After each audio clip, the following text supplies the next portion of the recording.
La nature a horreur du vide. La semaine dernière, ma table était vide. Ça n'a pas pris de temps. C'est plein de nouveautés qui sont arrivées. Alors, mon actualité ludique, c'est parti.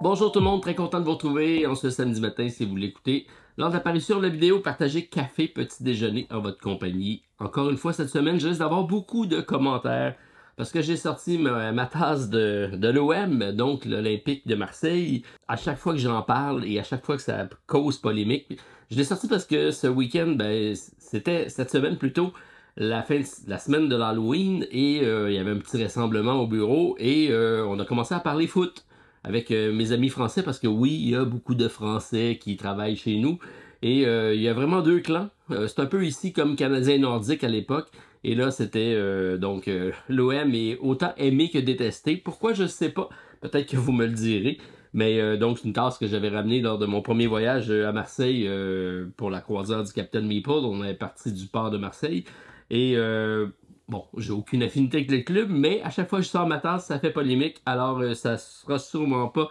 différent cette semaine. Alors, parlons foot si vous voulez, mais surtout parlons jeu. La semaine dernière, comme je l'ai dit, il n'y avait rien sur ma table. Je voulais vraiment profiter pour parler des événements, qu'est-ce qui s'en vient, tout ça. Et ni une ni deux, ça se remplit. La nature a horreur du vide, effectivement. Donc, beaucoup de réceptions, des achats de ma part, des commandites, réception Kickstarter, ça fait longtemps que j'ai pas eu. Quelques exclusivités, bref, il y en a pour tous les goûts, comme vous pouvez voir. Alors, je vais passer en revue ce que j'ai devant moi. Je vais essayer de vous dire qu'est-ce qu'il y en a aussi. Et vous préciser, parce qu'on m'a demandé de préciser si c'était des nouveautés ou des réassorts. Donc, je vais faire de mon mieux pour vous aiguiller à ce qui arrive dans la planète ludique, spécifiquement ici au Québec, mais c'est à peu près aussi quelques sorties en France avec quelques décalages. Alors, comment on aborde ça? C'est un peu impressionnant, je vous dirais. Ça commence vraiment à déborder ici à la maison. On va se faire de la place, puisque ça va en prendre. Alors, je vais commencer par la section du haut ici, parce que j'ai mes amis de Asmodée. Donc, David qui m'a fait part la semaine dernière donc, du film Les Loups-Garous et en a profité pour m'envoyer quelques nouveautés. Donc, ici, Superstar 3000, c'est de la compagnie magnifiquement illustré. C'est vraiment un look que j'aime beaucoup. Donc, c'est Space Cowboy, compagnie française qui arrive avec ce jeu-ci. Alors, un jeu simple, tactique et spectaculaire dans lequel on va... pourquoi se contenter de faire du shopping quand on peut construire son propre centre commercial? Un peu futuriste, mais rétro à la Jetster, quelque chose d'intéressant. Donc, j'aime beaucoup l'aspect visuel de ce jeu-ci. Alors, un jeu de 30 à 45 minutes, disons plus, 2 à 4 joueurs. 30 à 45 minutes, ça s'en vient un peu la norme. C'est une boîte très remplie, il y a beaucoup de matériel à l'intérieur.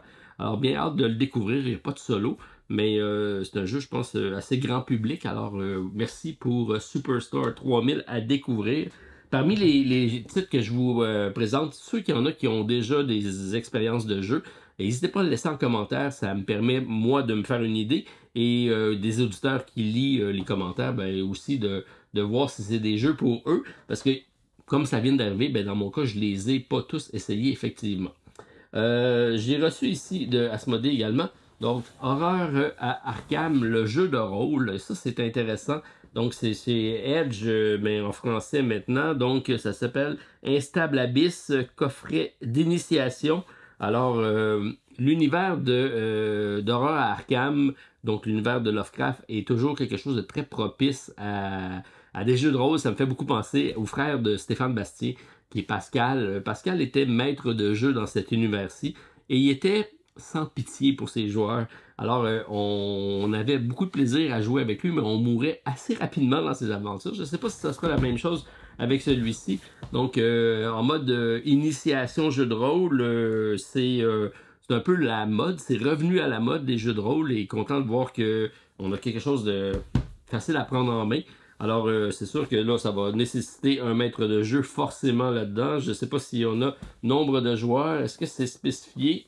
Je ne le vois pas sur la boîte. Alors, ça sera à lire et à découvrir. Donc, un plateau de meneur, un livret d'aventure, 5 dossiers d'investigation, 24 dés 6 faces. On a 3 plans double face, 16 cartes de profil d'ennemis, 21 cartes d'objets, 3 planches de pions et différents aides de jeu. Donc, vraiment un truc d'initiation facile à prendre en main. Un maître de jeu, on pense, on lit l'histoire et on subit ce qui se passe parce que c'est ce qui se passe avec Horreur Arkham. Donc, merci beaucoup de me l'avoir procuré. J'ai bien hâte de voir ça, ça a testé. Je sais que mon ami Ludovic avait dit que c'est quelque chose qui il tentait de revenir vers le jeu de rôle. Donc, pourquoi pas laisser un peu de côté le fantasy et aller du côté de Horreur Arkham. Ça pourrait être intéressant. J'en ai un autre que j'ai reçu, c'est celui-ci. Donc, Happy Salmon, c'est un classique, vraiment un classique qui revient avec une nouvelle boîte et ça a été repris par la compagnie Exploding Kitten qui reprend donc ce jeu d'ambiance-ci, 6 ans et plus, 3 à 8 joueurs, 90 secondes par manche, parce que c'est un jeu qui est très rapide, dans lequel on va avoir des cartes et on va essayer de faire différentes combinaisons d'actions pour trouver notre paire et essayer de défausser des cartes. C'est très rigolo comme jeu. C'est un jeu, c'est drôle parce que dans les premières vidéos que j'ai fait sur la chaîne, il y a 7 ans au moins, c'est un jeu que j'avais mis en nomination comme jeu d'ambiance et de party dans mes premières vidéos. Donc j'ai très peu fait de top. Mais dans ma première année, j'ai fait une espèce... On avait la capacité sur YouTube de faire des sondages et j'avais mis Happy Salmon en vote pour le public. Et l'auteur m'avait écrit pour dire, pour me remercier et pour essayer d'avoir les résultats parce que c'était des sondages des abonnés. Puis là, il trouvait ça difficile de la façon de voter. C'était effectivement mes premières expériences avec YouTube. Alors, Happy Salmon revient, c'est signe que c'est demeuré dans le temps tout ce temps-là. Donc ça, c'est toujours un bon signe pour un jeu. Alors, Happy Salmon, la nouvelle version chez Exploding Kitten, c'est intéressant. Donc, merci à David de Asmodée de m'avoir envoyé ces 3 jeux-ci. Donc, c'est la compagnie qui me les a fournis. Je tiens à vous le préciser. Alors ça, c'est des nouvelles sorties qui arrivent ici au Québec. Il y en a également de notre côté, parce que de notre côté, je dis Randolph. Chez Randolph et au niveau de distribution, il y a beaucoup de nouveautés qui sont arrivées. Alors, je vais commencer par ici, un jeu pour lequel j'ai déjà présenté une variante solo du jeu, donc c'est Acropolis, et l'extension Athéna, qui était, je pense, en primeur à SN cette année, ça venait de sortir, viennent d'arriver, donc ça ajoute du contenu supplémentaire pour le jeu de Acropolis, mais c'est maintenant de 1 à 4 joueurs, donc il y a une variante solo officielle dans le jeu maintenant. Alors, c'est une extension qui nécessite bien sûr la boîte. 8 ans et plus, 1 à 4 joueurs, 25 minutes par partie. Donc, ça va me permettre de ressortir un jeu que j'avais beaucoup apprécié à l'époque parce que ça exploitait la hauteur et c'était dans les premiers placements d'outils qui amenaient cette petite fraîcheur-là dans le jeu. Depuis, il y a plein de choses qui ont été faites dans ce style-là. Harmonie, je pense, au dernier. Mais ça va toujours faire du bien de retourner découvrir Acropolis. Et je pense que c'est très accessible parce qu'il n'y a pas beaucoup de choses qui ont été mises ensemble. C'est vraiment assez pur comme jeu. Donc, hâte de voir qu'est-ce que ça ajoute avec la fameuse statue d'Athéna pour Acropolis. Viennent d'arriver. Viennent d'arriver également donc chez Mandu Game les 2 jeux ici qui sont Jekyll and Hyde versus Scotland Yard et Dracula versus Van Helsing. C'est dans des formats 2 joueurs. Dans un cas, c'est compétitif, dans l'autre, c'est coopératif. Et on a affaire avec un petit plateau central et un jeu de cartes très malin. C'est très addictif comme jeu et la production est quand même assez bien réussie. Donc, c'est le coup de cœur d'ailleurs de mon ami Eric. Eric, notre directeur des ventes, aime beaucoup cette gamme-là et moi, j'ai hâte de le découvrir parce que j'ai jamais joué ni à un ni à l'autre. Alors, c'est des boîtes que je vais emmener au chalet. Niveau visuel, c'est très beau. Ça semble aussi très accessible et 2 joueurs, c'est toujours... Je pense que ça a été mis de l'avant avec la COVID et maintenant, la gamme de joueurs est rendue une gamme à part. Avant, on faisait pas... dans nos classements, d'ailleurs, dans les ludothèques chez Randolph, on a des classements. On n'avait pas de classement spécifique de joueurs. Maintenant, je pense que ça devient un incontournable d'avoir une section de joueurs. même dans nos ludothèques, parce que c'est une configuration qui souvent va faire en sorte que le gameplay est beaucoup plus direct entre les deux personnes. Et là, en confrontation, c'est sûr que c'est génial. Donc voilà pour la nouvelle gang de chez Mandou qui arrive. Et en parlant de Mandou, j'ai ça ici. Je vais mettre ici un petit peu. Donc, Veil of Eternity qui arrive finalement en français au Québec. Donc, c'est déjà sorti depuis un petit bout de temps chez vous en France. Et ici, ça vient juste d'arriver. Moi, c'est avec celui-là que j'ai dit à mon équipe, on va aller contacter Mandou. J'aimerais qu'on ait cherché ce jeu-ci. Parce que c'est un jeu de deck building très malin dans lequel on a une monnaie. Donc on est dresseur de monstres et on va aller faire des repêchages sur un plateau central. À chaque tour, on va prendre 2 cartes et on peut les prendre pour les défausser pour faire de l'argent ou les garder pour les jouer éventuellement. On va essayer de comboter ça. C'est une course au point. Et la monnaie de ça ici fait en sorte que c'est très malin parce que on va avoir des monnaies de 1, 3, 5, je pense qu'il y a 3 valeurs. On peut prendre seulement 4 jetons, pas plus. Et on doit comboter ça pour être capable de payer tout ce qu'on a à faire. Et on va avoir un engine building qui va se construire. Ça a l'air bien compliqué quand je dis ça, mais c'est un jeu qui est assez simple à prendre en main. Et il y a tellement de combinaisons de cartes possibles. Ça a fait une belle rejouabilité. Lorsque je l'ai présenté, il y a Guillaume et Gabriel qui sont venus avec Joël au chalet. On a fait une partie. Et en finissant, Gabriel, il a dit « Je pars avec ta copie ». J'ai dit, c'est beau, t'as aimé ça, t'as gagné, donc on te la laisse. Et j'attendais la sortie pour pouvoir me reprocurer le jeu parce que j'avais donné ma copie. Donc, Veil of Eternity, qui a été une des surprises de fin d'année passée. Je sais que j'ai écouté des vidéos de Dice Tower et compagnie et il avait grandement été apprécié. Donc, voilà. Et je sais que lorsque j'ai été à SN, il y avait la sortie de l'extension. Donc, on vient de recevoir celui-ci, on va le commercialiser. Si ça va bien, ben, on fera venir l'extension avec. Donc, je vous incite à aller jeter un coup d'œil ici. Ce que je vous ai parlé, c'est de quoi qui vous intéresse. Éventuellement, c'est sûr que c'est le genre de jeu que je vais me pencher pour faire un solo. Parce que moi, c'est un jeu que je vais apprécier ressortir assurément. Qu'est-ce qu'on a d'autre de reçu? Bon, ça, c'est probablement la bombe de l'heure présentement sur les réseaux sociaux. Donc, ça tombe bien parce que c'est le titre du jeu, c'est Bomb Buster. C'est de chez Cocktail Game, donc Cocktail qui ont été très populaires avec l'Asdor d'ailleurs, avec Trio cette année. Et là, arrive avec un autre jeu de concepteur japonais, je crois encore. Et c'est un jeu de déduction coopératif. Et on va comme ça désamorcer des bombes avec des scénarios de plus en plus difficiles. On utilise un peu la mécanique de Hanabi parce que l'information qu'on donne à nos coéquipiers, ben nous on la voit pas, mais eux les voient. Et on essaie de couper 2 fils. Donc de prendre des cartes qui ont de même valeur, de même couleur pour être capable de les éliminer et pas faire sauter la bombe. Et il y a à chaque scénario, s'additionne des complexités de plus en plus. Donc 2 à 5 joueurs, 30 minutes par partie, 12 ans et plus. Je l'avais testé à l'état prototype, ça avait super bien fonctionné. Et là, je pense que ça continue à bien sortir parce que jusqu'à là, les reviews qui sortent de ce jeu-ci sont excellentes. Et je pense qu'on a un autre beau succès de côté Cocktail Game avec 66 missions à jouer. Donc ça en fait un très très beau jeu de pub en plus, coopératif de déduction. Je pense qu'ils ont visé juste avec Bomb Buster. On a celui-ci, P pour Pizza. Ça c'est bien drôle parce que c'est quand je suis arrivé au Randolph il y a déjà plus de 3 ans. On me parlait de ce jeu-ci et on me disait « Ah, ça s'en vient, ça va être bon. » Et ça a pris tout ce temps-là pour qu'il sorte. On a changé depuis le format de la boîte avec une pointe de pizza comme ça. Donc, un jeu de lettres facile et fromagé. Bon, pourquoi pas. Alors, 2 à 4 joueurs, 8 ans et plus. Et c'est un jeu dans lequel on va faire des associations.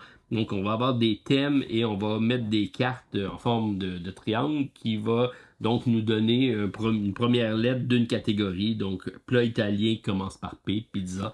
Alors voilà, on défausse des cartes et on enchaîne comme ça. Donc, très grand public et c'est un jeu initialement chez Big Patato et qui est localisé en français et que finalement ça arrive au Québec. Donc, ça va être très très grand public et ça va très bien fonctionner dans les pubs, assurément. Là, j'ai 2 autres jeux qui vont probablement très bien fonctionner dans les pubs, mais qui risquent de faire parler un peu de ces jeux-ci. Alors, on a Gros Niaisage, 18 ans et plus.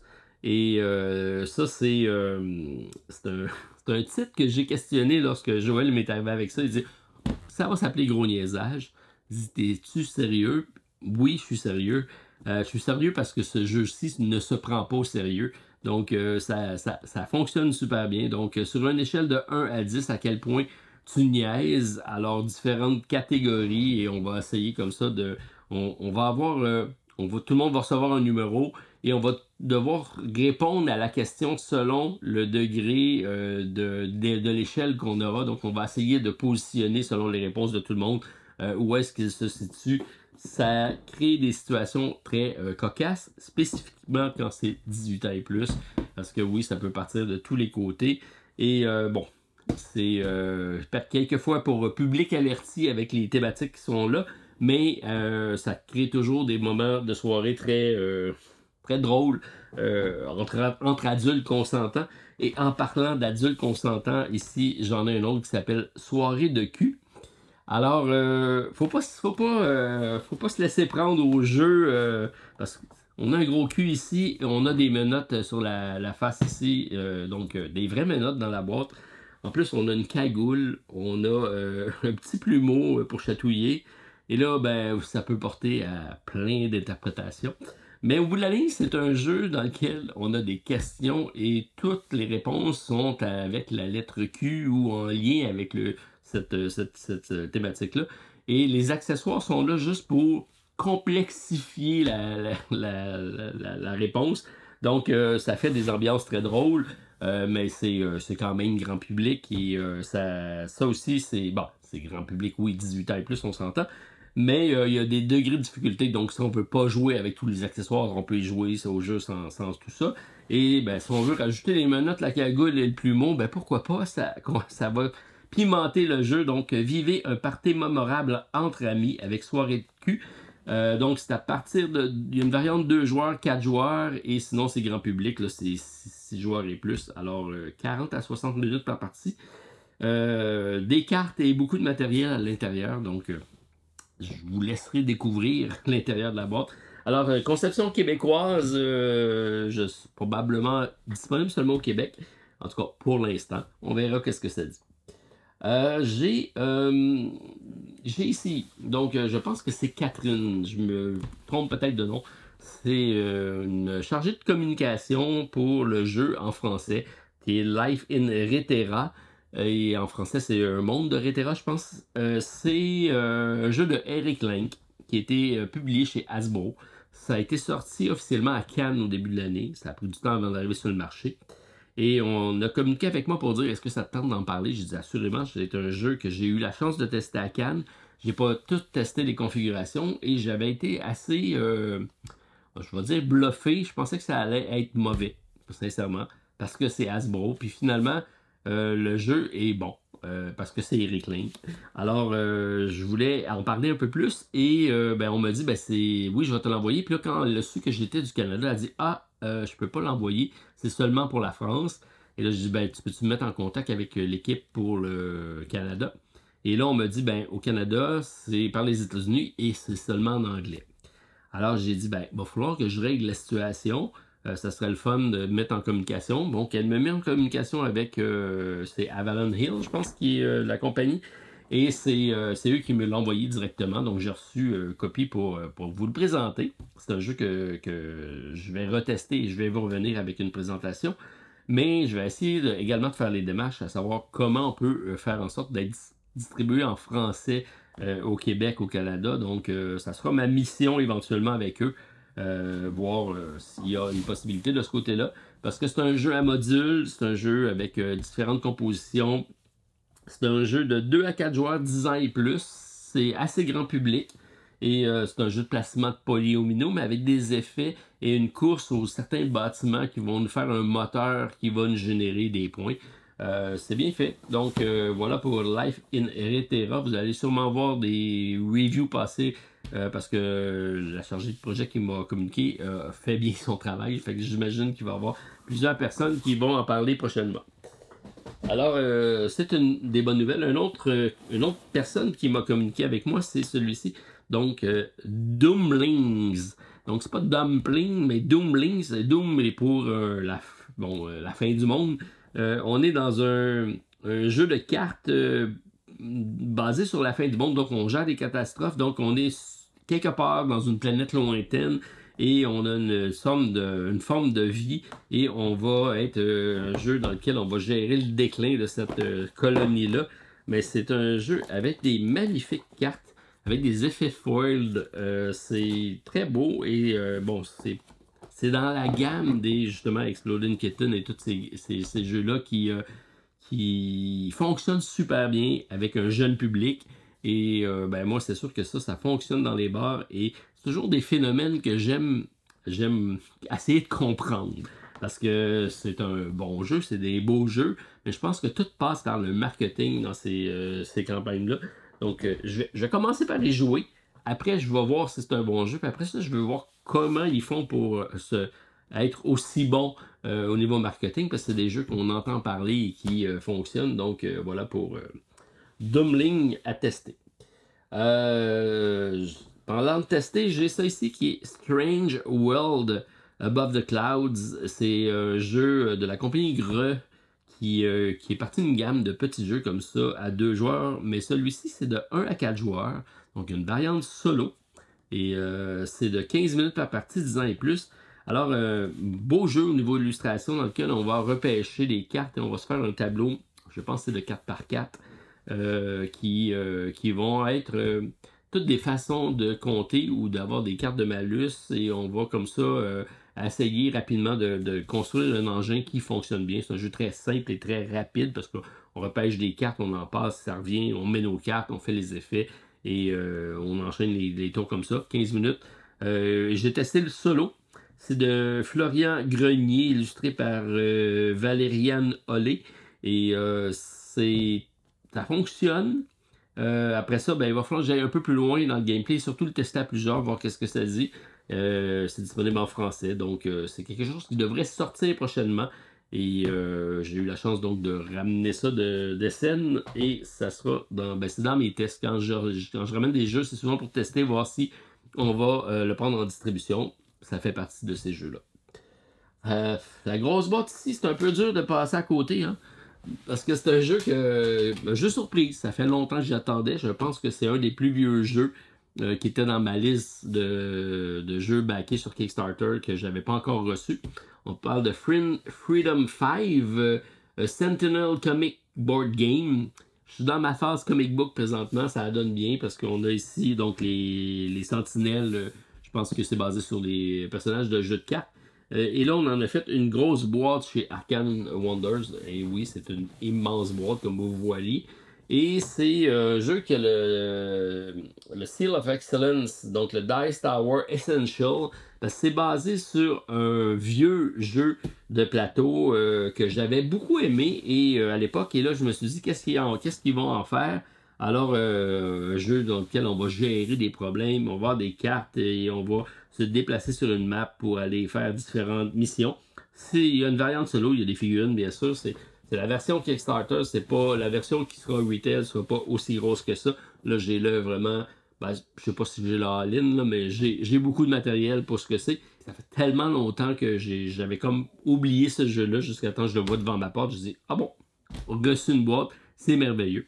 C'est la réimplantation du jeu Defender of the Realms, qui a déjà probablement plus de 15 ans, sinon 20, qui arrive dans sa version héros.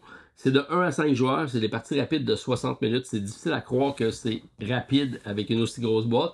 Alors, ça sera à tester. Je vais essayer d'amener ça au chalet. Je ne sais pas si ça sera facile. Donc, ça, c'est un Kickstarter. Je ne sais pas si la version va arriver en mode boutique. J'imagine que oui. Alors, je suis assez content parce que c'est c'est une surprise parce que je ne l'attendais pas. Dans les sorties qu'on vient de recevoir, il y a Micro Macro avec sa version puzzle. Ça, je trouve ça intéressant parce qu'on a la fameuse map dans laquelle on va faire nos enquêtes. Ça va commencer par un puzzle Et là, c'est un 500 morceaux. Au début, on avait un 1000 morceaux. J'avais essayé, c'était tellement petit. Et comme toutes les pièces sont blanches, c'est assez compliqué comme casse-tête. Là, maintenant, dans sa version 500 morceaux, ben, on a, dans chacune des pièces, on a une partie du puzzle. Donc, chaque pièce, c'est comme si on créait la scène de crime. Et donc, on voit les choses se dérouler en même temps. Et à la fin de ça, on a une espèce de carte qui va nous donner plusieurs questionnements par rapport qui a fait quoi. Puis donc, c'est dans l'esprit de Micro Macro. Mais en formule puzzle, je trouve que c'est une bonne idée. Alors, on vient de recevoir ça en anglais, mais c'est un puzzle, donc pas trop de texte là-dessus. Donc, voilà pour Micro Macro qui continue sa gamme à se réinventer. Donc, ça, c'est la bonne nouvelle. J'ai ici le dernier de Stonemaier Game, donc je remercie d'ailleurs la pioche, mon ami JP, parce que j'ai passé la commande pour la commandite du podcast de l'autre côté du plateau.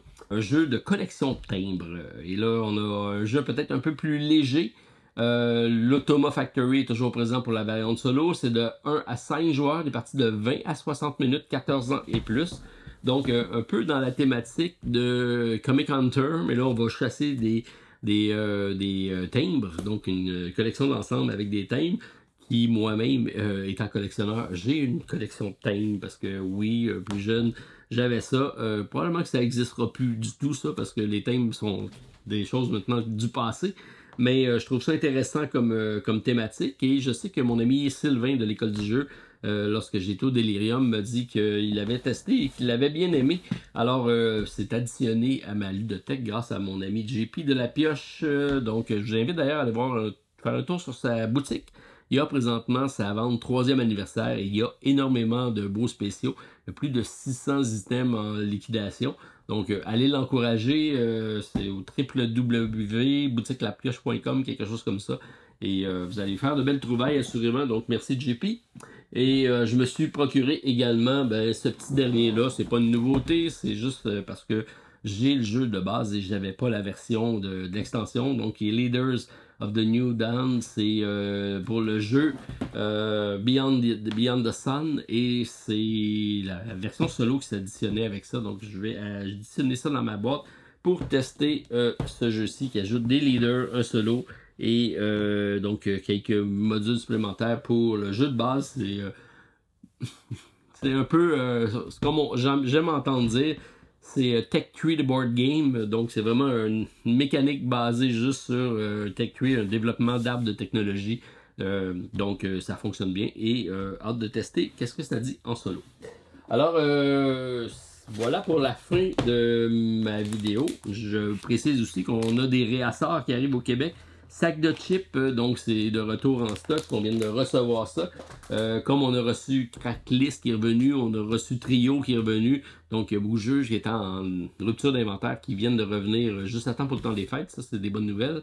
Là, on est vraiment dans la phase où tout arrive en même temps. Et c'est pour ça que ça fait des vidéos avec énormément de jeux. Ou des jeux énormes, ça dépend. Alors voilà pour ma vidéo de cette semaine. Et je remets ma place ici pour faire jaser un peu. Alors, j'attends de vous lire, savoir qu'est-ce que sera votre week-end ludique. Donc, début de novembre qui commence. La semaine prochaine, c'est le Ludicon. Donc, je serai présent le vendredi. S'il y en a qui seront là, je ferai une partie avec vous avec plaisir. Je sais qu'il y a déjà quelqu'un qui m'a écrit à ce sujet-là. Donc, voilà pour ma vidéo de cette fin de semaine-ci. On se souhaite un bon week-end ludique et on se revoit très bientôt sur la chaîne. Bye tout le monde. À la prochaine.